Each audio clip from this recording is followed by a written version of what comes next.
Cybertruck faces. Global meltdown. Too futuristic or too dangerous? In just a few months, nearly 7,000 Cybertrucks have been recalled. A wave of rejection is sweeping across nations, turning away a vehicle once hailed as the symbol of the future.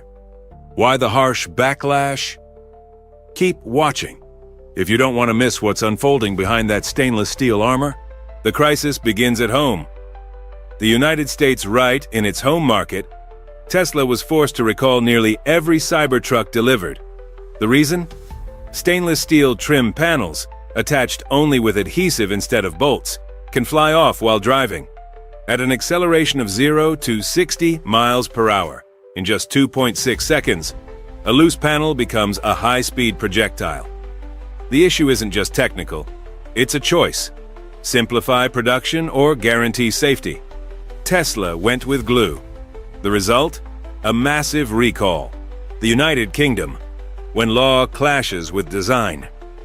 In January 2025, a Cybertruck was impounded on the street by Greater Manchester Police. Why? Lack of a certificate of conformity. UK law requires all vehicle edges to be rounded to at least 3.2 millimeters to reduce pedestrian injury risk. But the Cybertruck, its sharp, razor-like exterior is unacceptable in densely populated urban areas. And then there's the sheer size, over 2.2 meters wide and nearly 3.2 tons in weight. Drivers must hold a Category C1 license, the same as for small trucks. On the campaign, so here's the question. The president spoke about Is a futuristic vehicle being suffocated by outdated regulations? Or is its design simply too extreme for urban life? Ireland. No space for giants. In Ireland, the Cybertruck faced obstacles the moment it hit the road. The country is filled with narrow, winding streets, making it feel like you're forcing a shipping container into a bike lane. And it gets trickier. Under Irish law, a standard Category B license only allows drivers to operate vehicles up to 3.5 tons. The Cybertruck flirts dangerously close to that limit. Add cargo, equipment, or even a full Irish breakfast, and you could find yourself over the legal threshold. Worse still, concerns over stuck accelerator pedals, which triggered a recall in 2024, raise further doubts. So is the Cybertruck really built for complex European road systems? Australia? Rejected for being too safe? In Australia, the Cybertruck was denied approval from the start. It sounds ironic, but the problem is that it's too rigid. Its ultra-tough steel exoskeleton doesn't absorb impact energy during a crash. Instead of crumpling, it transfers the full force back to whatever it hits. In a country with abundant wildlife, kangaroos, wombats, that makes the Cybertruck a road hazard. Then there's the right-hand drive issue. Australia mandates it, but Tesla's Texas factory only produces left-hand drive models. Rebuilding the production line? Too expensive. And in the outback, where Tesla envisions adventure, the charging infrastructure is almost non-existent. Run out of battery in the middle of nowhere? Congratulations. You now own the world's most expensive metal tent. China. Not banned, but virtually unviable. Cybertruck isn't officially banned in China, but the odds of seeing one on the road? Close to zero. Its sharp, angular design violates strict pedestrian safety rules. Either way, Cybertruck has never launched in the world's largest EV market. Keep watching. If you don't want to miss the unprecedented clash between bold design and global regulations. Elon Musk was abruptly cut off by Fox News, right in the middle of his speech at CPAC. Once a national icon with a plus 24 approval rating in 2017, Musk has now plummeted to minus 19 in 2025. And this is just the beginning of a ripple effect now reshaping his public image, faster than anyone expected. Chainsaw for bureaucracy! Chainsaw! At the 2025 CPAC conference, Elon Musk took the stage, holding a chainsaw.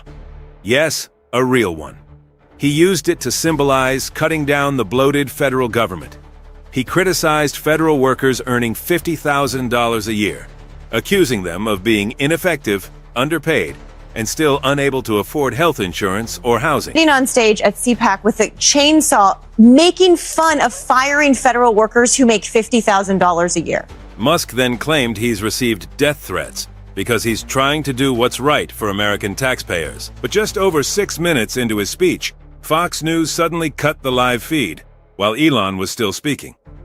A shocking move, coming from a network that has traditionally supported both Musk and conservative politics. Days later, Musk returned in a cabinet meeting with Donald Trump, this time as a policy advisor. He announced what he called a success, uncovering financial fraud in the Small Business Administration. His claim? We discovered $330 million in loans issued to children under 11 years old. One of them was a 9-month-old baby who received $100,000. No evidence was presented, but the narrative helped reinforce Musk's image as a government wastebuster. According to a CNN poll, Musk's approval rating has collapsed from plus 24 in 2017 to minus 19 in early 2025.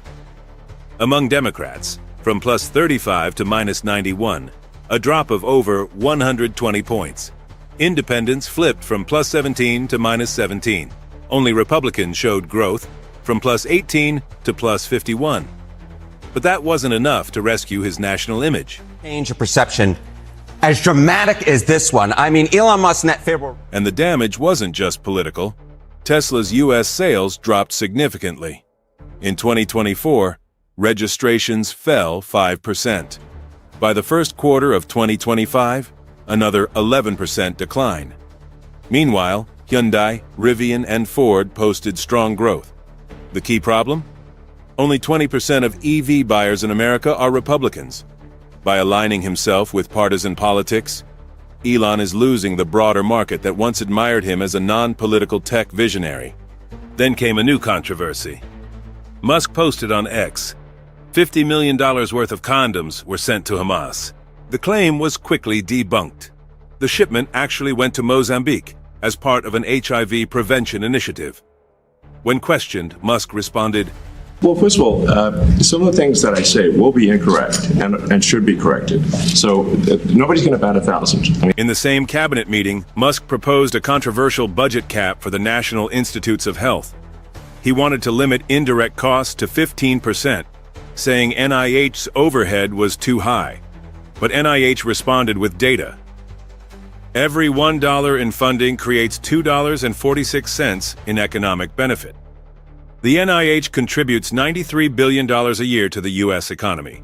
Katie Britt, the senator from Alabama, had to go out there and say, no, don't take our NIH dollars. Even Senator Katie Britt, once an ally of Musk, spoke out. Don't gut the NIH's budget. If we trade it away, we're sacrificing the future of medical research in America. So what's really happening with Elon Musk? This isn't just a personal downfall.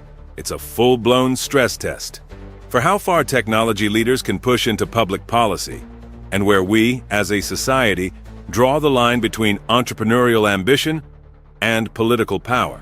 Because what's happening to Elon Musk might just be a preview of what's coming next. The U.S. stock market is plummeting, with the Dow Jones dropping 850 points and the Nasdaq down 3.1%. Trump's tariff policies face heavy criticism. Even Fox News has turned against him. Could this be a sign that a recession is coming? On March 15th, as the stock market took a nosedive, Donald Trump appeared in an interview, proudly boasting about his latest purchase, a brand new Tesla. "I'll have it at the White House. I'll let my staff use it. I love driving, but I'm not allowed to." While Trump was excited about his car, the U.S. economy was facing serious instability. The Dow Jones dropped more than 850 points, marking one of the worst trading sessions of 2025. The S&P 500 fell by 2.3%, affecting millions of Americans' retirement accounts and investments. The 10-year U.S. Treasury bond yield rose to 4.9%, signaling growing recession fears. As billions of dollars vanished from the stock market, Trump remained focused on his personal luxury. Trump continued to defend his tariff policies, claiming they would bring jobs back to America. But the market reacted differently. The Nasdaq fell by 3.1%, with tech stocks taking a massive hit due to rising import costs. Major companies like Apple and Tesla saw their stock values drop by 5.6% and 4.8%, respectively, as concerns over supply chain costs escalated. Retail giant Walmart warned the tariffs would lead to price hikes, directly impacting American consumers. Even Fox News couldn't ignore the damage. One of its reporters bluntly stated, "These policies are throwing the market into chaos and putting the U.S. at risk of a recession." At a White House press conference, Trump's spokeswoman, Karoline Leavitt, tried to defend the tariffs, claiming tariffs are not a tax increase. They are actually a tax cut for the American people. Immediately, a Fox News reporter fired back, "Have you ever paid a tariff?" Because they don't hit foreign countries. They hit American businesses and consumers. According to a report from the American Enterprise Institute, AEI, 98% of U.S. tariffs on China are actually paid by American businesses and consumers. Import prices have risen by 17% since Trump's latest tariffs were enacted. Core inflation in the U.S. has increased by 5.2% year over year, partly due to tariff-related costs. Unable to counter these facts, Leavitt hesitated and responded awkwardly, "I think you're insulting my economic knowledge." Even Fox News, long known for its unwavering support of Trump, was no longer buying his administration's economic rhetoric. After the market's sharp decline, some Fox News commentators began publicly criticizing Trump's economic policies. Fox's senior correspondent, Peter Doocy, remarked, "Even Trump's closest allies disagree with his tariff strategy. We're witnessing a market shock caused by the instability of his administration." Meanwhile, data from the Federal Reserve, Fed, revealed the likelihood of a U.S. recession in 2025 has risen to 65%, fueled by trade policy uncertainty. Unemployment has climbed to 4.6%, with many small businesses starting to cut jobs. Consumer confidence has dropped to its lowest level in 18 months, as Americans worry about their financial future. Investors continued selling off stocks, fearing a deepening economic crisis. But when pressed on these concerns, Trump dismissed them vaguely. "We're in a transition period. It will take some time." His unclear response failed to calm the markets and did little to restore his credibility among voters in the financial sector. Fox News, once one of Trump's strongest media allies, could no longer defend him. Europe strikes back. How Donald Trump and Elon Musk are shaking up the continent. Tesla lost 45% of its sales in Europe in just January 2025. Meanwhile, Donald Trump declared that Greenland is essential. Well, I think it'll happen, and I'm just thinking, I didn't give it much thought before, but I'm sitting with a man that could be very instrumental. You know, Mark, we need that for international security, not just security, international. We have a lot of our favorite players, cruising around the coast. To the U.S., Europe responded fast, divesting from Tesla and taking a hard stance on territorial sovereignty. What's really going on? 1. Trump's push for Greenland, a power move or a costly gamble. On March 13, 2025, during a meeting with NATO Secretary General Mark Rutte, Donald Trump reaffirmed his ambition to take control of Greenland, calling it a national security priority. He stated, "We need it, and it will happen." But Trump's statement ignited instant backlash. Danish Prime Minister Mette Frederiksen immediately shut it down, declaring, "Greenland is not for sale. It is part of Denmark, and that's final." And it's not for sale. The chairman, the leader of Greenland, has been very clear that they are not for sale. The EU and NATO quickly backed Denmark, making it crystal clear. No part of the EU's territory is up for negotiation. Their firm stance sends a bold message. Europe won't let the US throw its weight around. But while the US government focuses on Greenland, a major crisis is unfolding in an unexpected sector: Tesla. 2. Tesla's meltdown in Europe, a self-inflicted disaster. Big investors are dumping Tesla stock at the start of 2025, Two of Denmark's largest pension funds announced they were pulling out of Tesla completely and blacklisting the company. Why? Accusations of unfair labor practices, weak corporate governance, and Elon Musk's controversial political moves. Academiker Pension, one of Denmark's biggest pension funds, sold off all its Tesla shares and placed the company on its exclusion list. Pension Denmark, another major investor, dumped over 400 million krone, 58 million USD, in Tesla stock, citing ongoing labor disputes. Why Europe is turning its back on Tesla. Back in late 2023, Tesla refused to sign a labor agreement with Swedish workers, leading to massive strikes. But it didn't stop there. Unions across Denmark, Norway, and Finland joined in, blocking Tesla shipments and paralyzing operations. The impact? Tesla's northern European operations came to a halt. Service centers in Sweden shut down. Major ports in Norway and Denmark refused to handle Tesla shipments. And just when Tesla thought it couldn't get worse, it did. 3. Tesla's sales collapse. Can it recover? According to the European Automobile Manufacturers Association, ACA, Tesla's sales in Europe plunged 45% in January 2025, while competitors surged ahead. By the end of 2024, Tesla's European sales had dropped 10.8%, 8 times worse than the overall market decline. Why? Tesla isn't just losing sales, it's losing trust. A UK survey found that 59% of EV buyers refused to buy a Tesla, not because of the car's performance, but because they didn't want to be associated with Elon Musk. In Germany and France, Tesla is losing ground fast. While Volkswagen, Renault, and Chinese EV brands are taking over, Musk's politics are backfiring on Tesla. Elon Musk has increasingly alienated European consumers, publicly backing Germany's far-right AfD party, criticizing the UK government, and aligning with Italy's nationalist Prime Minister Giorgia Meloni. At the same time, he slammed EU environmental policies, calling them barriers to innovation. The fallout? 59% of UK customers now refuse to buy a Tesla because of Musk. Tesla's market share in Germany and France is shrinking fast, while Volkswagen, Renault, and Chinese EVs gain momentum. One EU official summed it up. Musk was once a green tech icon. Now he's an opponent of European values. What happens next? With Tesla struggling and Europe pushing back against Trump, the question is, can Tesla win back European customers? Will the US shift its strategy to prevent a bigger rift with the EU? Stay tuned. This story is far from over. The US economy faces major upheavals. How are new policies impacting the nation? 54% of US voters believe the economy is on the wrong track. Meanwhile, Wall Street just suffered its worst week in 2 years. At the same time, a wave of new tax policies and tougher immigration measures are causing a storm of controversy. What do these changes mean for everyday Americans and the broader economy? Economic uncertainty weighs on Americans.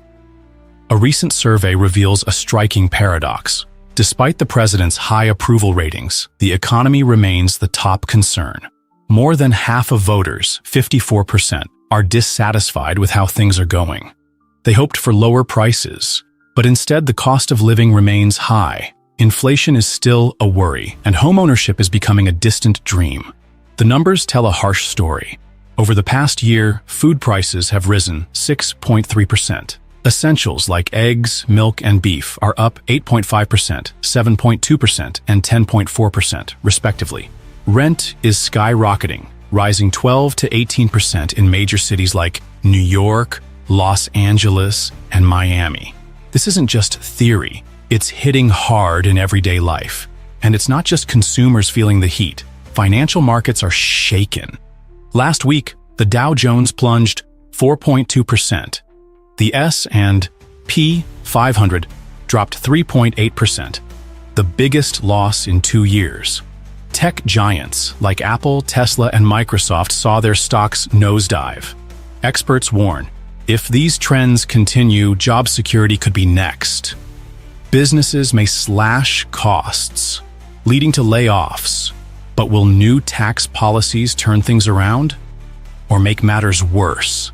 Let's dive in. Controversial tax policies. Boost or burden? The administration defends its tax strategy, arguing it's crucial for protecting U.S. manufacturing. But many Americans and businesses see it as a double-edged sword. According to the Treasury Department, since these new taxes took effect, raw material costs have spiked 15 to 25% across multiple industries. Auto, electronics, and steel companies are feeling the heaviest impact. 5,000 plus small businesses have filed for bankruptcy in just 6 months.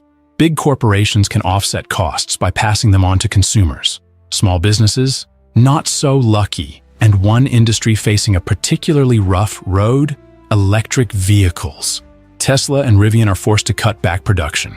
Battery and component costs are climbing fast. This slows the transition to clean energy, hurting both the economy and the environment. For everyday consumers, the effect is blunt. Since the new taxes, retail prices have jumped 8%. The average U.S. household is now paying $1,500 to $2,000 more per year just to maintain their standard of living. So, is this tax policy really working? Or is it adding new hurdles to an already struggling economy? If that wasn't enough, another policy shift is causing an even bigger stir. Immigration.